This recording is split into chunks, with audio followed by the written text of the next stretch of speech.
Hey guys, what's going on? Star Cinema here, and I've got something very special for you guys. Did you honestly think those RWBY Vlogs would be gone forever? No, no, they are not. In fact, all this RWBY Volume 3 news has made me actually go looking for the vlogs that myself and my friend had shot together, and I'm going to be uploading them through this. We managed to record everything up to the finale, which then I'll take over and probably do some more vlogs for Volume 2, because I have the Blu-ray disc for that and Volume 1 as well, so I'll do the finale and all of Volume 2 in audio reactions if I must. I will try to get a camera and record those whenever I have the time. But for right now, guys, I hope you guys enjoy this video, and can we give a like for the return of our RWBY Vlogs? Thanks, guys, and I'll see you next time.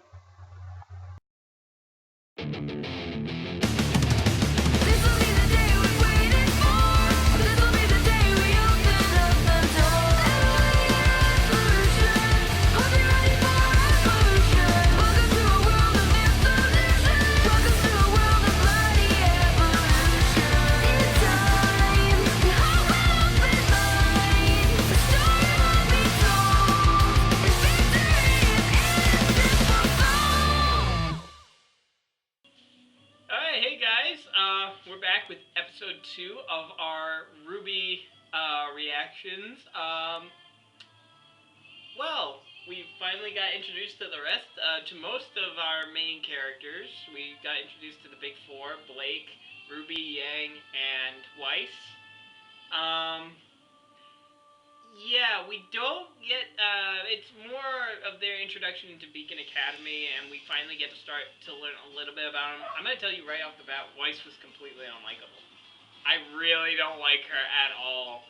Stereotypical mean girl. Stereotypical mean girl.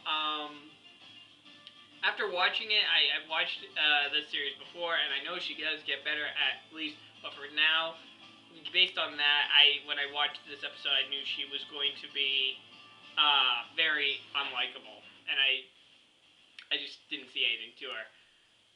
Yang is the nice little teasing older sister. They seem like stereotypes, and that does feel like it now, but they do get to grow out of it as the series goes on. We have, and another character, Jean Arc.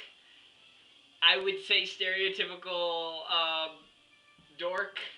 And he's the stereotypical comic relief. He is the comic relief. You know right off the bat when you see him. You do see him a bit in episode 1, but you get to see him more prominently here. And yes, he is very clumsy.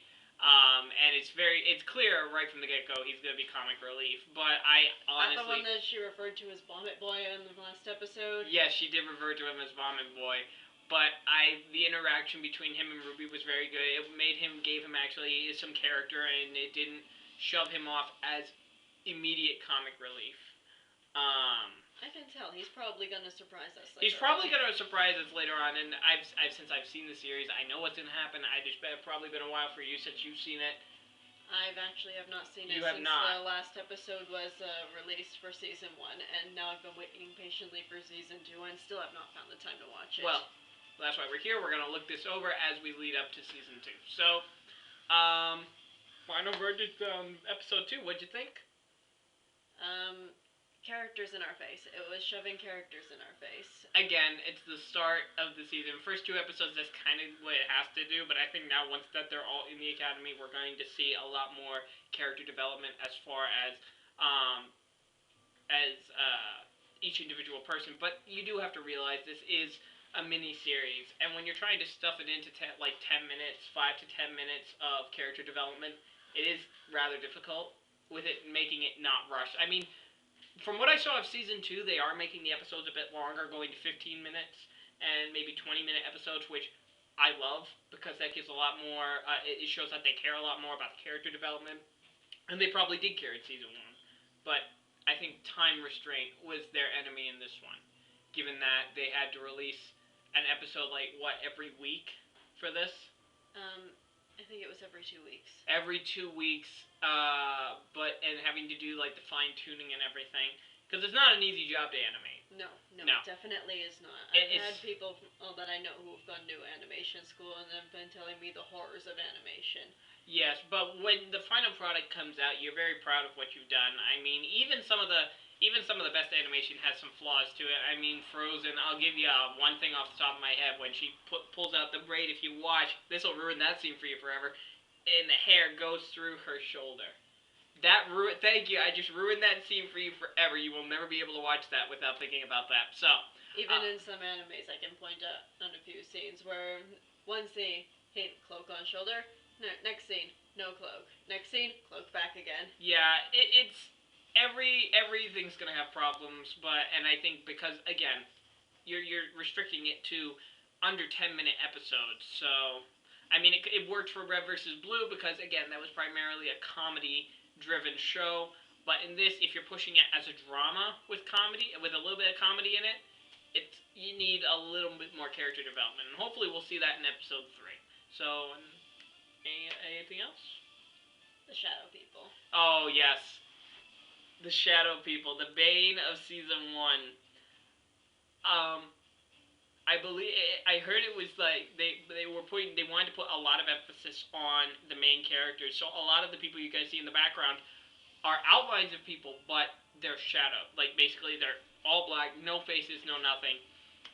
And while it did bother me the first time, and that's probably why they did away with that in favor of like making new people for volume 2. I found that it was really distracting to like when they went into the room at Beacon and there's a bunch of dark black people, and man, that sounded racist. But when you're going and there's a room of shadow people and the one yellow haired girl you're looking for is right there. I mean, yes, it helps point out, yes, we need to pay attention to her, but it really just draws your attention away from that kind of for me, because it's like, okay, why are they all dark?